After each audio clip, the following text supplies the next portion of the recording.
नमस्कार, म महेन्द्र कुँवर। आज म कुरा गर्दैछु नेपाली काङ्ग्रेस पार्टीको बारेमा, जो सबैभन्दा पुरानो पार्टी हो। र आज चाहिँ मान्छेहरू धेरै अलमलमा छन्, नेपाली काङ्ग्रेस पार्टी फुटेको हो कि भनेर। के हो सत्य तथ्य, म आज त्यसको विषयमा तपाईँलाई जानकारी गराउनेछु। सबैलाई थाहा छ, नेपाली काङ्ग्रेसको स्थापना 2003 सालमा भएको हो, जसको नेतृत्व बीपी कोइरालाले गर्नुभएको हो। त्यसपछि नेपाली काङ्ग्रेस, राष्ट्रिय काङ्ग्रेस र प्रजातन्त्र मिलेर विक्रम सम्वत 2006 साल चैत्र 27 गते नेपाली काङ्ग्रेसको स्थापना गरे, जसको पहिलो पहल बीपी कोइरालाले गर्नुभएको थियो। बीपी कोइराला नेपाली काङ्ग्रेसका संस्थापक नेता हुँदै पार्टी सभापति हुँदै नेपालका प्रथम जननिर्वाचित प्रधानमन्त्री हुन्। 2039 सालमा बीपी कोइरालाको निधन भयो। त्यसपछि काङ्ग्रेसका सर्वोच्च नेताका रूपमा चिनिने गणेशमान सिंहले 2042 सालको सत्याग्रह आन्दोलन आरम्भ गरेका थिए। उहाँलाई पदको लोभ कहिले पनि भएन। प्रधानमन्त्री बन्नलाई प्रस्ताव पनि अस्वीकार गरेका थिए। नेपाली काङ्ग्रेसको इतिहासको कुरा गर्दै गर्दा कृष्ण प्रसाद भट्टराईलाई नसम्झिने भन्ने कुरै रहँदैन, जसलाई राजनीतिकमा किशुनजी भनेर चिन्थे। उहाँ नेपालको पहिलो संसदको पहिलो सभामुख हुनुहुन्थ्यो, साथै बहुदलीय व्यवस्थापनका पुनःस्थापना पहिलो प्रधानमन्त्री पनि हुन्। उहाँ काङ्ग्रेस स्थापनादेखि बीपी र गणेशमानसँगै विभिन्न आन्दोलनको बागडोर सम्हालिरहेका थिए। त्यसैगरी हामी काङ्ग्रेसमा इतिहास बनाइसक्नुभएका आदरणीय व्यक्ति गिरिजाप्रसाद कोइरालाको कुरा गर्नेछौँ। उहाँ काङ्ग्रेसको 5औं सभापति हुन्। उहाँ सबैभन्दा बढी प्रधानमन्त्री हुनेभित्र पर्दछन्। उहाँले 2062 सालको जनआन्दोलनलाई शान्ति प्रक्रियामा ल्याई वार्ता मिलाउन महत्त्वपूर्ण भूमिका खेल्नु भएको छ। राष्ट्रप्रति उहाँको योगदान अतुलनीय छ। त्यसपछि नेपाली काङ्ग्रेसको सुशील कोइरालाको काँधमा सभापति आइपुग्यो। सुशील कोइराला सभापति हुनुभयो। सुशील कोइराला नेपालको 37औं प्रधानमन्त्री तथा नेपाली काङ्ग्रेसको सभापति पनि थिए।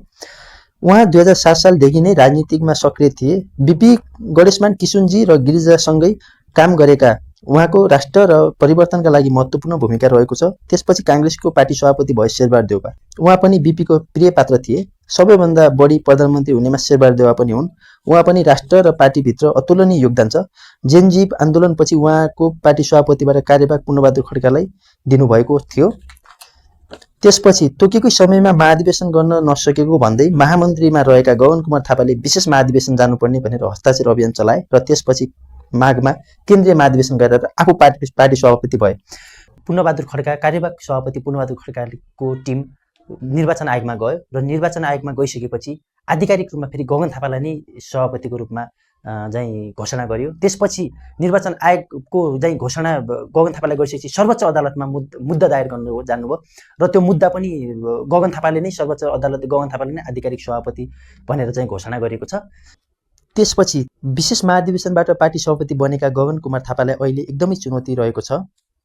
गगन थापा, विश्वप्रकाश शर्मा, प्रदीप पौडेल, गुरुराज घिमिरे, पद्म भुषालहरू एकतिर छन् भने उता पूर्णबहादुर खड्का, बिमेल निधि, प्रकाशमान सिंह, शशाङ्क कोइराला, कृष्ण सिटवाला, प्रकाशरण महतहरू एकतिर छन्। अहिले दुईटा टिम भएको हुनाले 2082 सालको चुनावमा ठुलो धक्का परेको छ। उहाँहरूको भेला पनि अहिले प्रदेशमा छुट्टा छुट्टै भइरहेको छ।